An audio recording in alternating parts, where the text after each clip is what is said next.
The Timeshift. Hello and welcome to the Timeshift. This week we're looking at the latest episode of Doctor Who entitled The Eaters of the Late.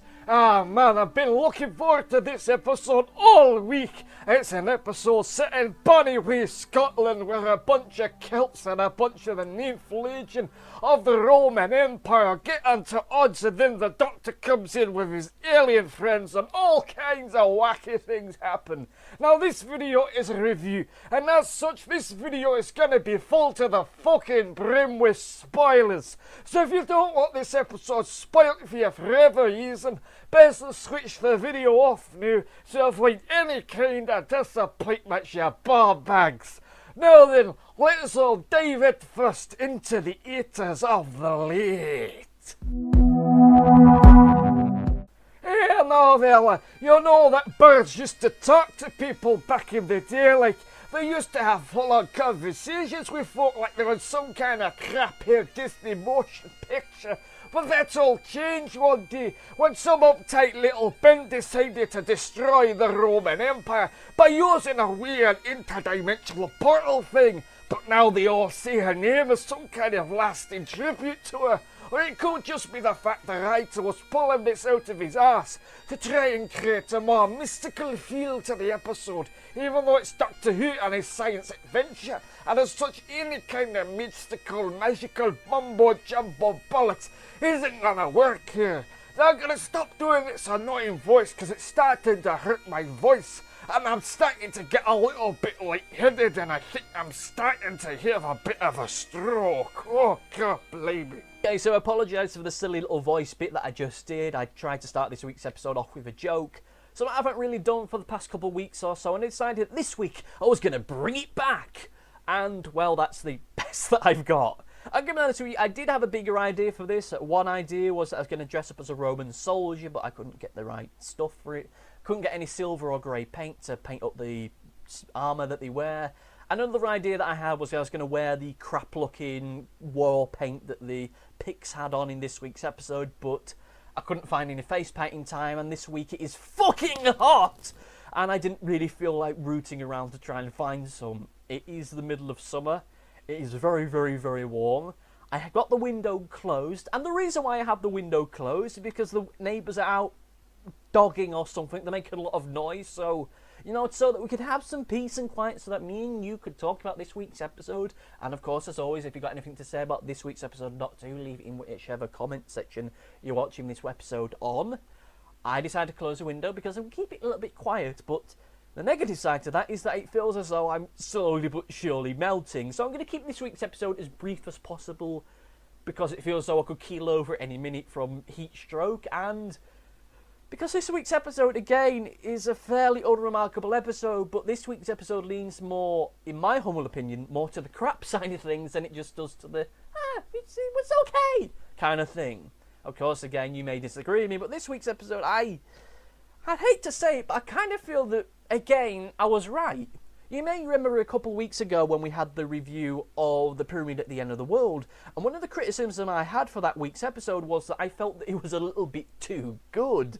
Which feels like an odd criticism, but to kind of reiterate what I said at the time was that I felt that that episode and that three-parter was going to be so good that it would make the whole series after that point feel a little bit lacklustre. That we had a storyline that felt more like it should be at the end of the series rather than slap bang in the middle of it. That this year's series would feel a little bit wonky, that you'd have this really great middle bit and everything after it would feel a little bit like treading water. And whilst the final episode in that three-parter was lacklustre, I feel that the three-parter as a whole was still in some way enjoyable. The first episode okay, the second episode fantastic, the third episode but whatever. And last week's episode was fine, and this week's episode was fine. And I shudder to think what we're going to have in the next couple of weeks. This week's episode is one which went out of its way to justify its own existence. In last week's episode, we had the wacky, top-quality bants bit with the Doctor and Bill in NASA, so as they could discover the little message on Mars, because, you know, we needed some reason for that week's episode to exist. And last week's episode, I did enjoy, for the most part. The thing that I hated was the wraparound bit with Missy being let out of a vault box thing. I thought that bit was totally unnecessary and took away from the quality of that week's episode. And it's that bit which is the greatest criticism, again, with this week's episode. This week's episode starts, it feels as though either Missy should be, with them and going on this adventure with them. Alternatively, there should be a line, a little bit of a comment about, "Phew, I didn't think we'd get her back in the vault thing, Doctor.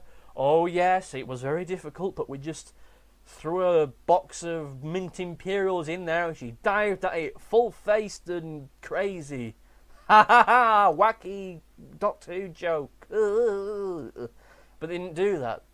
To the credit, they did have the line about how Nordal and Bill were concerned at the fact that, we kind of got to make sure that she stays locked in the box, but the Doctor was kind of like, whatever, we're going to do something else now. And as soon as he said that, it's almost as if that whole important issue, that elephant in the room, that looming imminent threat, was just melted away as though it never had anything to do with this week's episode in the first place, and was just added in by Stephen Moffat so he'd make this harebrained little storyline work for him. And of course, when we actually got to this week's episode, when it actually began, once she got rid of that annoying 60 seconds or so, again, it was laboured as to why this episode exists. The Doctor and Bill were having some top-quality history bants. They were discussing what happened to the Ninth Legion. You had Bill, the young woman who got an A star in her history exam, versus the Doctor, a multi-thousand-year-old Time Lord, someone that has seen entire civilizations rise and fall in the blink of an eye. He's seen his entire race wiped from history and then returned. He's seen the fall of mighty empires brought down by the simplest of jokes, and seen entire ones rise through the mightiest of insults. He's seen the entire universe be bored and die in his entire lifetime. And somehow Bill thinks that she's going to get one over on him. Yeah, I'm sure it was going to work out for her. Yeah. It feels like a very uphill struggle. It kind of seems like you're doomed to fail if you're going to start arguing history with the Doctor. But you know what? Whatever, we need an excuse for this week's episode to begin. And of course, what did he do as soon as he decided to go on this little historical excursion? They split up. Now, of course, maybe I've seen too many horror movies or movies in general to know that splitting up in an area that you don't particularly know that well, an area that you've never been before, is kind of a bad idea. Maybe it's because I've done that in real life. I've split up from my friends in an area I haven't known and got lost for hours on end. But of course, that was in a urban environment. The worst that was going to happen to me was maybe I got mugged or beaten up or God knows what else. Which is itself a fairly horrible thing, but nonetheless, let us go back to this. Bill is going off into the wilds of Scotland. Scotland is a wild place even now. And she decides to go wandering about it in 107 AD, when there's still wolves lurking about, when the wolves are less ferocious than local populace, for Christ's sake. Even if we exclude the intergalactic, interdimensional, bitey monster lizard thing, she is still at threat of getting lost, injured or killed. If not by the wildlife, if not by the wild locals, then certainly by falling down a hole, which is what she did in this week's episode, breaking her foot, breaking her neck or God knows what else. Even if we exclude the threat of injury or death, she still could get lost for hours on end, as the Doctor doesn't seem to have any way of being able to track in on a location, and there's no way of communicating between the two of you, either by a mobile phone or some kind of science fiction-y gadget. Then she's going to be lost for a good few days, maybe, or even longer. So, that's kind of a bit of a bad idea, but of course we needed her to get lost, so that she'd meet the angry young woman who in no way, shape or form reminded me of Amy Pond. Then she ends up falling down a hole, so that then she could end up meeting the Roman soldier, so that then she could end up meeting the alien bitey monster thing, so that we knew that there was a threat to this week's episode that wasn't just from the ill-fated ideas of mankind, but was from an intergalactic monster thing. Which, there was a million and other ways we could have started this week's episode, but we decided this one. The one where one of our main characters just so happens to bumble their way into finding one of the main characters within this week's episodes, and the main threat. Not because, the main threat was found, but because she bumped into it. Because coincidence, seemingly, is how we're going to run this week's episode. Because it's by pure coincidence, by sheer fluke, that Nordal happened to have the popcorn on him that then distracted the Celts, which said out loud sounds like the dumbest thing on earth. I mean, why is so much in this week's episode seemingly happen out of coincidence? It's by pure coincidence that Bill finds the Celt, then finds the hole, then finds the Roman soldier, then finds the monster, then finds the other Roman soldiers. It's by pure coincidence that somehow the Doctor knows that this monster is drawn to noise. Not light, but noise. Even though there's been no evidence in this week's episode that that is the case. No moment where maybe a character was drunkenly walking home with his lute and he was playing it and then the monster ate them. There's no indication of that. Somehow he knew that this monster tracked by sound. And he just knew that. Okay, sure, fine, whatever, but...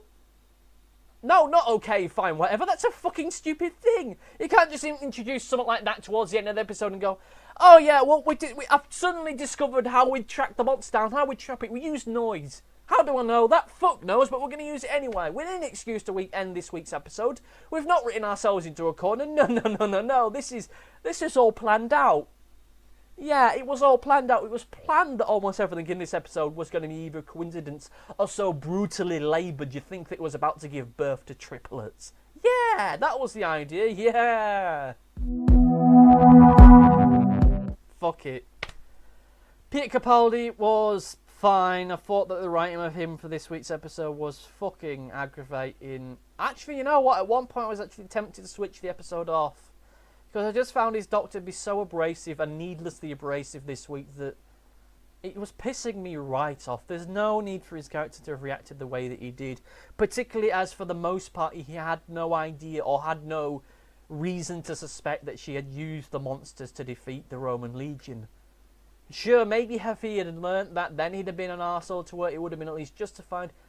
But up until that point he's an arsehole to her. Bill was fine. I thought that the Roman characters were shit. The Celtic characters were shit. I really found the getting to know you bit where they're all locked up in the little cave bit where Bill tells them that she's a lesbian, and then you got Cornelius or whatever her name is saying that he's bisexual, and the guy in the back saying, oh yes, I'm gay. I thought that stuff was very, very unnecessary. It added nothing to the episode as a whole.